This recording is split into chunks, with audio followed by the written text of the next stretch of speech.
Magandang araw mga ka-talkers, mga ka-talkies, mga ka-toshis. Welcome naman po sa ating panibagong vlog dito sa Talking Toshi Sports. Alright, papunta na tayo rito sa semi-finals. Apat na lang po sila. Yan po ay ang TNT tropang 5G at Rain or Shine Last Painters at San Miguel Beermen versus Barangay Ginebra San Miguel. Alright, at tingnan lang natin ng konting opinion nitong mga nalalabing apat. Yung apat na sikat, yung apat na maglalaban-laban para dyan sa semi-finals. TNT Rain or Shine. Okay. Ako lang naman kontento na dito sa performance ng Rain or Shine. Meron na silang napatunayan kahit pa paano dahil ako, palagay ko, sa sarili kong opinion. Nakapasok na sila for the third consecutive yata ito, kung di ako nagkakamali, for this season, at least for this season, third consecutive time na sila ay nakapasok sa semifinals versus TNT pa. Okay? So malaking achievement na rin to kung hindi man sila pala rin na makapasok sa finals.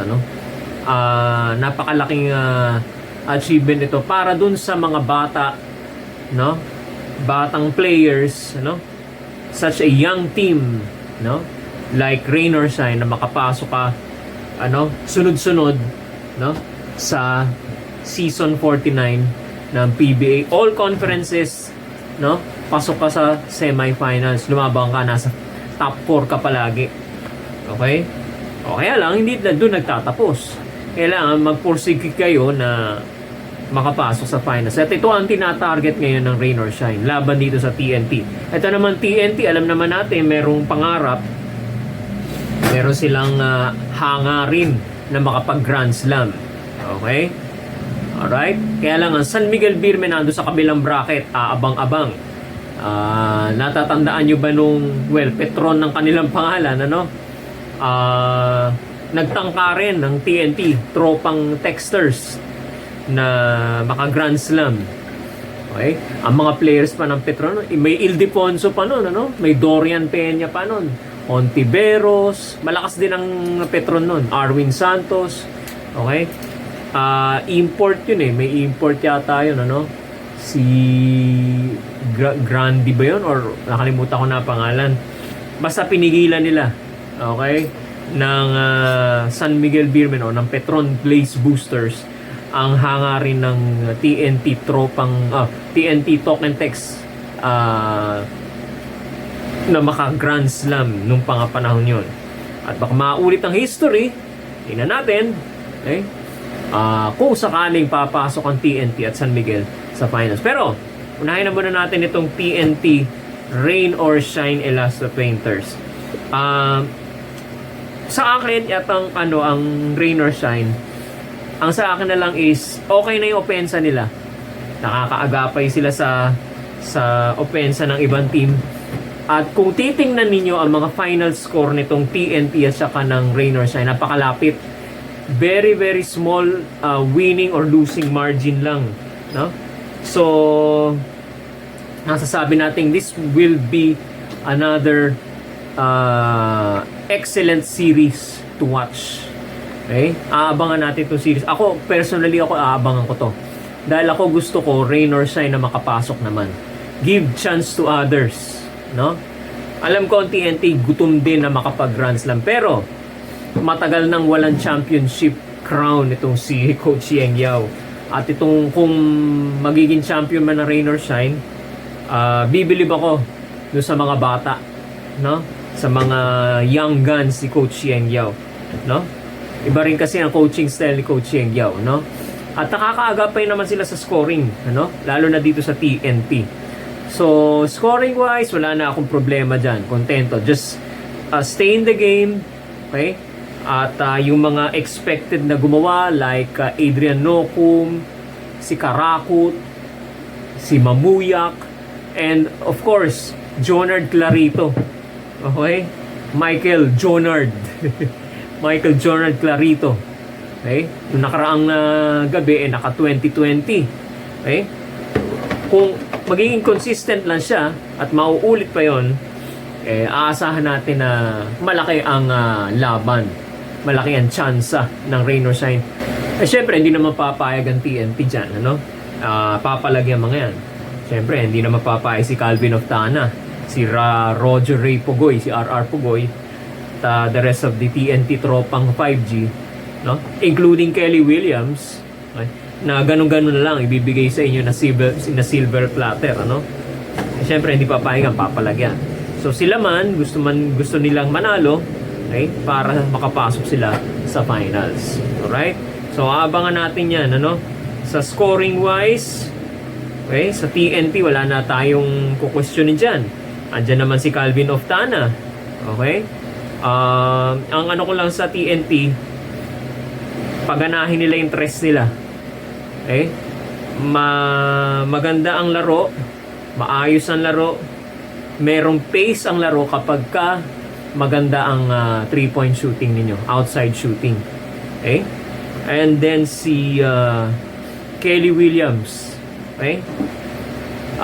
The veteran in him, meron pang asim kumbaga sa prutas, no? May katas pa. I'm expecting this series to be youth, no? Youth versus the veterans. Okay? Experience versus athleticism. Okay? Yan ang nakikita ko, parang RSJ versus veterans ang nakikita natin dito sa TNT Tropang Giga 5G, Tropang Giga or 5G at sa Rain or Shine Elasto Painters. Okay? Anybody can win. Anybody. Okay? Lalo na pinagtibay na ng panahon. I think panahon na ngayon, no, for Rain or Shine to enter the finals. At pinagtibay na ng panahon, kahit mga bata pa itong mga to, meron na silang kumbaga parang silang maibabao na experience. At yung experience na yun magagamit nila dito sa kanilang laban versus TNT Tropang 5G. Dito naman sa Barangay Ginebra at saka sa San Miguel, old-fashioned traditional rivalry. Okay? Pataasan ng amats. Happy hour na naman tayo. Okay? Labanan ng beer at gin. Okay? Lagi naman naglalaban, nagtatapat sa semifinals, no? Bihira na sila magtapat sa finals, ano? Pero sa semis, palagi sila nagtatapat madalas, ano?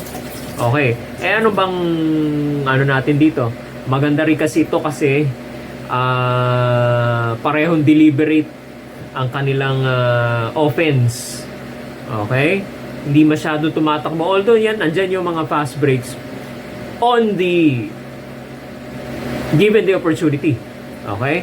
Pero yung sa kanila fast break na okay, yung talaga sasadyain mo fast break takbo. Okay? Hindi sila ganun. Karpulado yan. Kasi ang una-una ang San Miguel, hindi nila masyado specialty ang fast break kasi meron silang malaki. Maaga mapapagod si Junmar Fajardo pag nag-fast break sila. Okay? Kaya hindi yan ang specialty nila. Ang kanilang specialty of the house, no? Deliberate, half-court setup. Set up nila si Junmar Fajardo sa poste. Pagka nagdoble, alam naman yun ang mangyayari. Babato ni Junmar sa mga shooters, no? Kaya importante dito, again, the basic, mga shooters na San Miguel dapat pumutok. You have Don Trolliano, Marshall Lassiter, medyo hindi ko masyado naririnig ang boses na ina-announce sa 3-point shot, ano? Kailangan gumana ang mga kanyon ng San Miguel Beermen. Don Trolliano, Marshall Lassiter, Wami Chongson. Bilib din ako kay Wami Chongson at tinugon niya yung ating panawagan na magkaroon siya ng breakout game, 19 points so nakaraan. So expect Wami Chongson once again to have an explosive game dito sa series na ito ng Ginebra at San Miguel. Sino pa ba? May mga nandyan, si Jericho Cruz. Okay? Ewan ko lang kung ipapasok si Jeron Teng. Hindi masyado binapasok si Jeron Teng, no? Chris Rosales can contribute from the bench. Okay siya. Shooter yun eh. Ayun, nasa NLEX siya. Ganda ng laro niya sa NLEX. Oh. Okay, so tingnan natin kung gagamitin siya ni Coach Leo Austria. And, wow, eto, dito ako believe, pare. Mga pards. Rodney Brondial. Okay? Nag-improve siya, pare. Okay? Napakasipag for the San Miguel Beermen. Okay?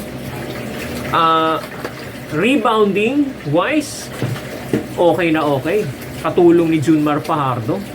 No? Ka-compliment ni Junmar Fajardo. So, unang-unang laro pa lang nila sa Meralco, napansin ko na meron parang bago rito sa tandem na ni-employ ni Coach Leo Austria. Bukod sa Motau Tua Fajardo tandem, naglalagay din siya ng Fajardo Brondial.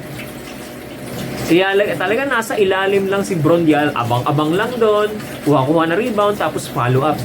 Nag-improve yung kaniyang offensive rebound tsaka follow-up. Doon siya nakakakuha ng puntos, bantay-bantay lang, antay-antay lang sa bola. Okay? At doon siya may-score. Kung minsan, foul counted pa. Okay? Kaya minsan nakaka-double-double siya. Okay? 12 points, 16 rebounds. Okay? Very good, or it's a very good improvement, no? Maganda yung progress ng kanyang laro dito sa San Miguel Beermen at nagamit din yung full potential ni Rodney Brondial, ano? So we're going to expect Rodney Brondial to dominate the boards, of course. Hindi medyo mahihirapan siya dahil mayroong Japet Aguilar dyan. May Scotty Thompson na mataas tumalon kahit guardia. Okay? So, agawan na lang kayo dyan sa ilalim, ano? Pero ako, palagay ko, mapapasabak sa laban ito si Rodney Brondial. But Rodney Brondial will still may konting advantage siya, no? Dito sa mga manlalaro ng Barangay Ginebra, no? Okay? At of course, Junmar Fajardo will be a constant. Nandyan yan. Okay? Sa Barangay Ginebra naman, they will be relying on the point production of Japet Aguilar. Scotty Thompson. Okay? Noong nakaraang laro kasi nila, tinambakan ng San Miguel ang Ginebra noon, ano?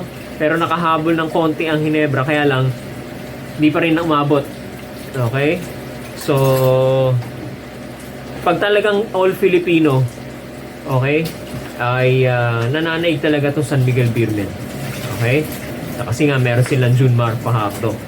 So, abangan na lang natin. Meron pa naman silang JB Malonzo. Okay, may Nards Pinto pa. Okay, meron pa pala silang Troy Rosario, wingman. Okay, na pwede rin pumasok sa loob, ano? So, expect natin na gagalaw ng husto itong mga manlalaro ni Coach Tim Cone. Alam naman ni Coach Tim Cone kung paano gamitin yan. And the adjustments, okay? King of adjustments itong si Coach Tim Cone, no? Tandaan natin, 7 games po to at the most. Kung magkakaroon ng tablahan sa huli, 3-3, may game 7, ano? Okay. Isa pang gusto ko lang ihabol, i-comment sa sa TNT at saka sa Rain or Shine. Okay, gusto ko lang komentuhan lang, ihabol dito sa TNT Rain or Shine series. Commissioners, Governors Cup, meron silang RHJ. Ngayon, iba ang laruan. So, ako feeling ko merong pag-asa. May pagkakataon ngayon na Rain or Shine na makipagsabakan o sumabak sa matinding labanan. At may pag-asa sila, may chance sila na matalo nila itong TNT, tropang 5G. Okay? Kasi walang import walang RHJ. Okay? Isa pa, wala silang Jason Castro, wala silang Reynam Batak, at naunsya yung kanilang negosasyon dito kay Mikey Williams. Mali. Wala pala silang Mikey Williams.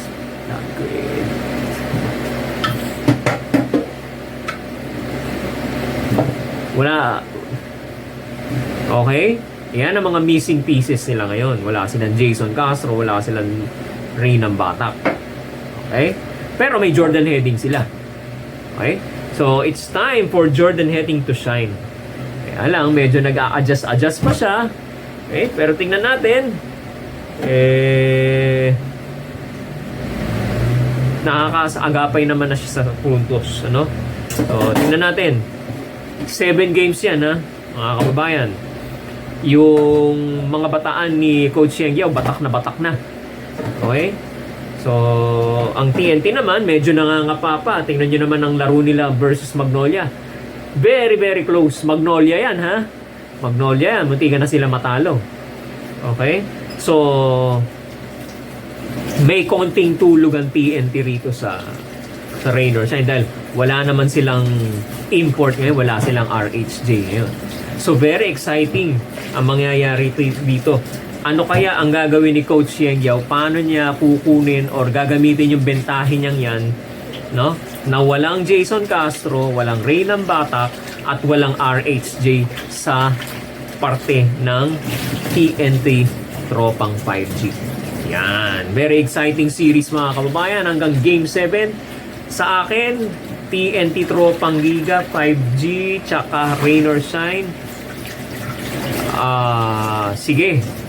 Lalakas ang follow-up ko. Raynor Shine in 6 games.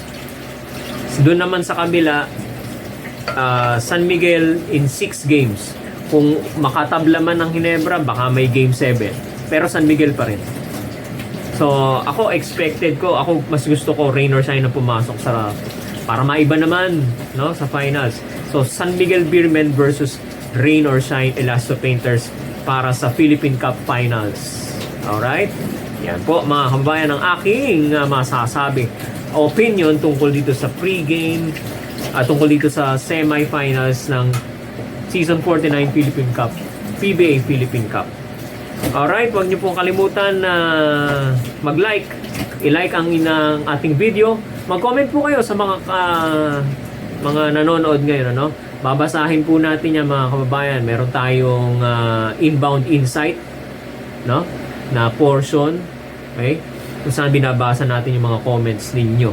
Okay? Lagay niyo yung mga saloobin dyan sa ilalim ng ating video, sa baba, sa comment section. At i-like nyo na rin tong video na to. Sa mga bagong pasok, huwag nyo po kalimutan mag-subscribe sa ating YouTube channel, Talking Toshi Sports. Paki-like na rin and follow ang ating ating Facebook page, Talking Toshi TV. Maraming salamat po at magandang araw po sa inyong lahat.